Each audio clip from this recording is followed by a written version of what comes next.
But in many ways, throughout the years, the 23 plus years that I've been Muslim, and throughout those years, I have done many, many things to invite my father to Islam. SubhanAllah, when I first started practicing Islam, of course I talked to him, I wrote him letters, I wrote him long letters, I gave him books to read. SubhanAllah, whatever I could do, and when I'd exhausted the realms of possibilities in terms of giving him materials and talking to him, I just decided that I should restrict myself to giving the best example that I possibly could of how Islam should be, of how Islam should be lived, of how Islam teaches me to respect him as a parent. And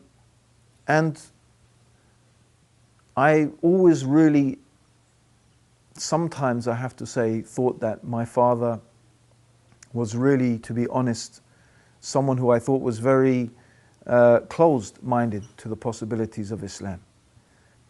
Actually, quite frankly, brothers and sisters, sometimes when I read the verses of the Quran describing the people, the disbelievers, I felt as if those verses were sometimes describing my father and his attitude. So, brothers and sisters, I didn't have much hope that he was going to become Muslim.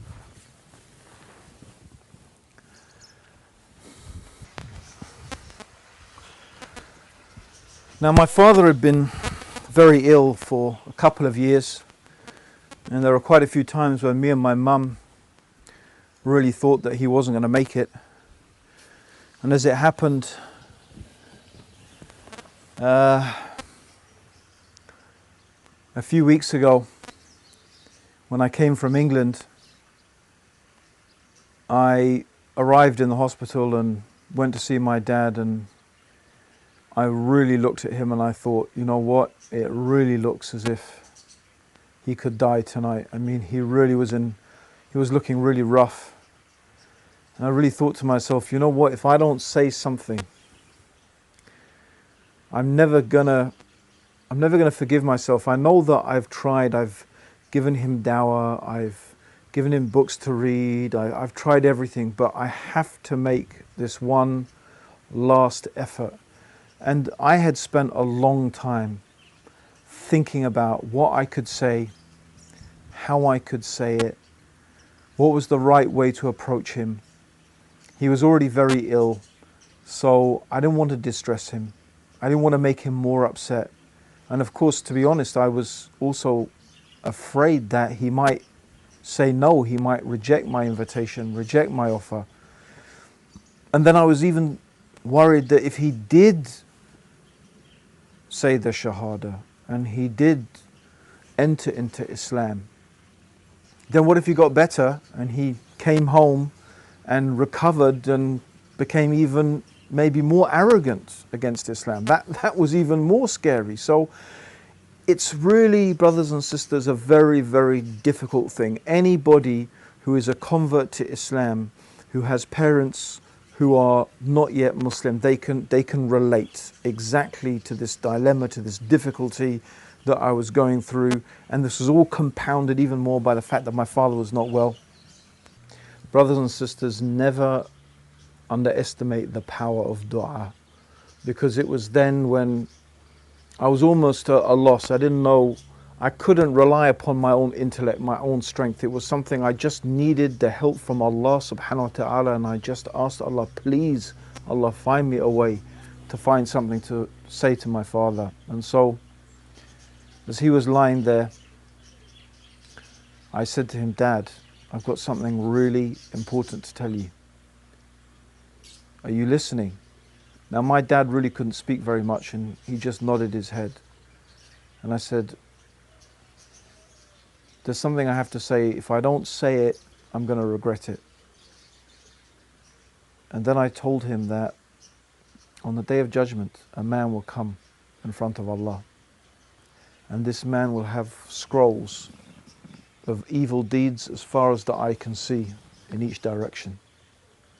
And Allah will say to him, you have something that outweighs all of that.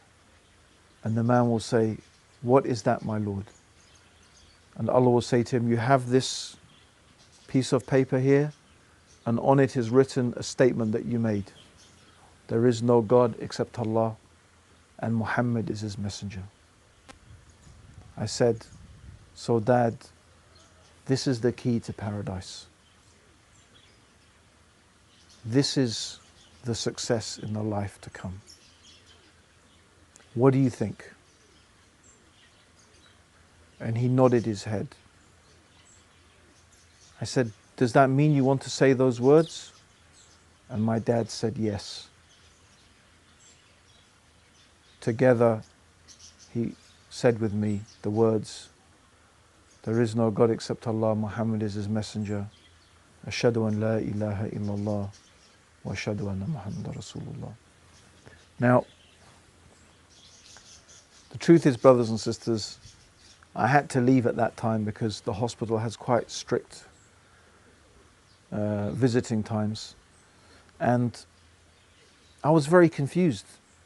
I should have been really happy and elated, and I was in one way, but in another way I was really confused because I was almost expecting him to take the Shahada and then that would be his, last breath.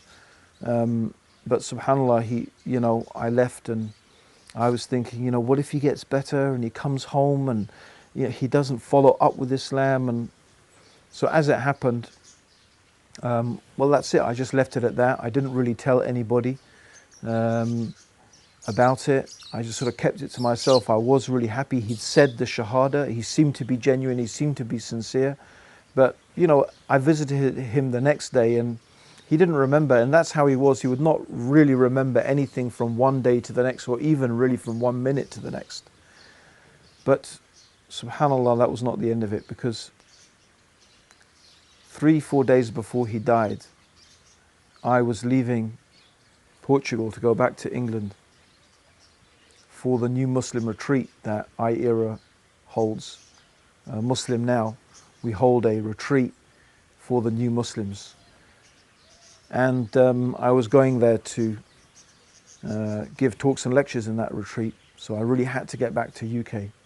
And the last night I visited him, my father was very distressed, and he would sometimes lie there just saying, help, help me, help. And I said, Dad, what do you want me to do? There's not much I can do. There's the medicines here, the antibiotics, the doctors have done everything they can. What do you want me to do? He said, I don't know. He said, give me something to do. Now, I'm saying it. He couldn't really speak. It was actually very, very difficult to understand what my father said. But, I could make out what he was saying. He said, give me something to do. I said, like what? What do you want? He said, something easy. Give me something easy to do. SubhanAllah, brothers and sisters, when he said that, I remembered the hadith of the Prophet ﷺ, where the Prophet said, there is something that is light on the tongue and heavy on the scales. And it was as if he was asking me to give him something like that. So I said, Dad, if I was you, I would just keep on repeating over and over, there is no God except Allah, Muhammad is his messenger. And he said, yes, that's what I want to do. And we spent half an hour going over and over, there is no God except Allah and Muhammad is his messenger. At one time, he even said, stop, I want to do it myself. I want to remember it. Subhanallah. And the next day I left for UK. Then I heard that my father had passed away.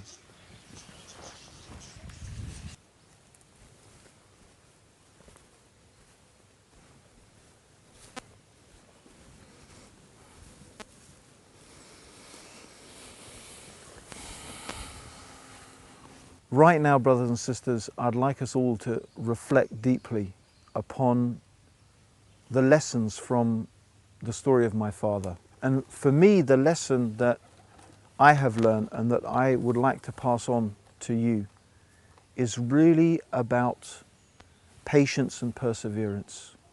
Many times, brothers and sisters, and even what we teach in iERA in our one-day Dawah training courses is often very much based upon the idea that we have a conversation with someone and we try to get them to take Shahada right there on the spot. And of course, that's fantastic if we can do that. But sometimes the process is a long process. Sometimes it takes years and years. Sometimes you're facing someone who seems to be sometimes the very epitome of kufr, the very description of a disbeliever that you come across in the Quran. Yet, subhanallah, Allah can change the hearts. And often our job, brothers and sisters, is to plant the seeds. And it may seem right now to many of you that you live in a hostile environment, that you're surrounded by people, by a society that have a very negative perception of Islam, and it seems so hard to get the message of Islam across to them. But brothers and sisters, you need to have patience. You need to persevere. You need to realize and understand that honestly, if Allah can guide my father to Islam and he can die with the testimony of faith on his lips, it's possible for anybody to become Muslim. Remember Prophet Nuh alayhi salam, for 950 years he called his people to Islam. And most certainly Allah swore by time, wal asr, innal insana lafi khusr, illa alladhina amanu wa amilu salihati wa tawasaw bil haqqi wa tawasaw bis sabr, that verily by time all of mankind is in a state of loss, except those who believe and do righteous deeds and help each other. They join together. وَتَوَاصَوْا بِالْحَقِّ. They join together in the teaching of truth and they support each other in patience. That's the recipe for true success, brothers and sisters. And I ask Allah that He gives me and that He gives all of you and all of us success in this dunya and success in the akhirah. Assalamu alaikum wa rahmatullahi wa barakatuh.